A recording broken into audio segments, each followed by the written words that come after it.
Assalamualaikum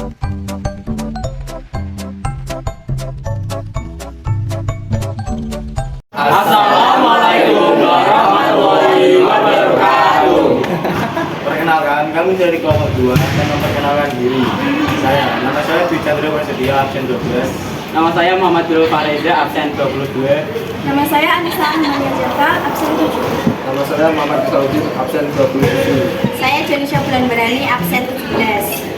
Saya Aditya Putra Pratama, absen 2. Nama saya Satria Tikan, absen 30. Assalamualaikum warahmatullahi wabarakatuh. Sebelumnya mohon maaf mengganggu waktunya Pak Soim. Di sini kami akan memenuhi tugas yaitu PPKN yang mewawancarai tentang penerapan Pancasila di kehidupan sehari-hari. Saya Anissa Ramina Jalfa, absen 7. Saya Janisha Bulan Berani, absen 17. Bagaimana pendapat Pak Soim terkait penerapan Pancasila dalam pekerjaan sehari-harinya? Pancasila kan sebagai landasan negara kita. Salah satunya ketuhanan yang Maha Esa. Nah, tentunya kalau saya ya beragama Islam, menjalankan ibadah sesuai dengan ajaran Islam tentunya. Terus yang kedua, manusia yang adil dan beradab. Nah, tentunya harus menghormati antar sesama, yang lebih tua maupun yang lebih muda. Kita harus bisa membedakan. Yang penting intinya menghormati, jangan merasa lebih tinggi atau lebih superior. Yang ketiga ada Persatuan Indonesia, kita harus saling bergotong royong untuk membangun negara kita ini. Ya, misalkan kalau ada hal yang tidak baik tentang negara kita harus bisa menutupinya. Jangan malah memberikan atau membuat statement yang tidak baik. Misalkan kalian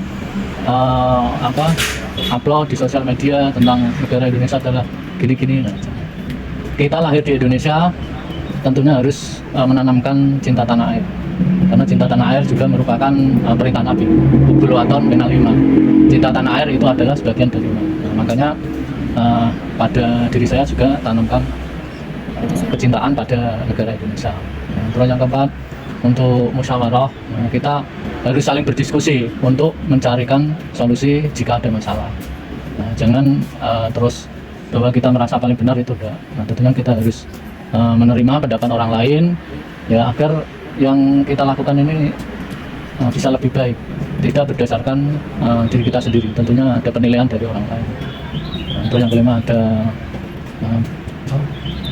keadilan sosial bagi seluruh rakyat Indonesia. Kita harus adil. Adil itu bukan berarti sama rata, itu enggak. Adil itu ibarat gini loh, sesuai proporsinya. Seperti anak dikasih uang jajan ibunya, anak SD mungkin 5.000, kalau anak SMP 10.000, SMA 15.000. Nah, itu konsep adil, artinya sesuai dengan proporsinya, tidak terus sama rata 5.000 semua, 10.000 semua itu. Nah, itu saya juga sama. Misalkan berlaku pada anak sekolah, nah tentunya saya tempatkan posisi seperti anak sekolah. Ketika di masyarakat juga sama, memposisikan diri sesuai dengan ya tadi tempatnya. Untuk pertanyaan selanjutnya, apa tantangan terbesar yang Anda hadapi saat menerapkan nilai-nilai Pancasila di lingkungan kerja? Pertama tentunya karena negara kita itu kan majemuk, berbeda-beda kebutuhan, berbeda-beda agama, etnis dan lain sebagainya. Tentunya tantangan terbesar ya jelas tadi pluralisme tadi ya, perbedaan tadi. Kita harus bisa menyesuaikan lingkungan, menyesuaikan agama, dan menyesuaikan ya intinya diri kita di tempat kita berada, menyesuaikan diri. Untuk pertanyaan yang terakhir, apa pendapat Anda tentang pentingnya Pancasila di kehidupan sehari-hari?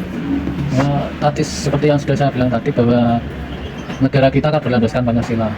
Nah, kalau kita mengaku sebagai orang Indonesia ya harus berlandaskan Pancasila.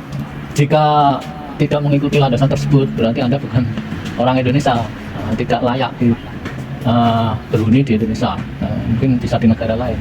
Nah, makanya itu sangat penting. Nah, pentingnya ya sebagai landasan hidup kita, hidup di negara Indonesia ini. Jadi tidak boleh lepas dari landasan teori tersebut. Harus kita pegang teguh. Karena ketika nanti tidak berlandaskan tersebut, tidak mencerminkan orang Indonesia.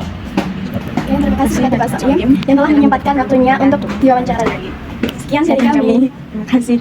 Wassalamualaikum warahmatullahi wabarakatuh. Assalamualaikum warahmatullahi wabarakatuh.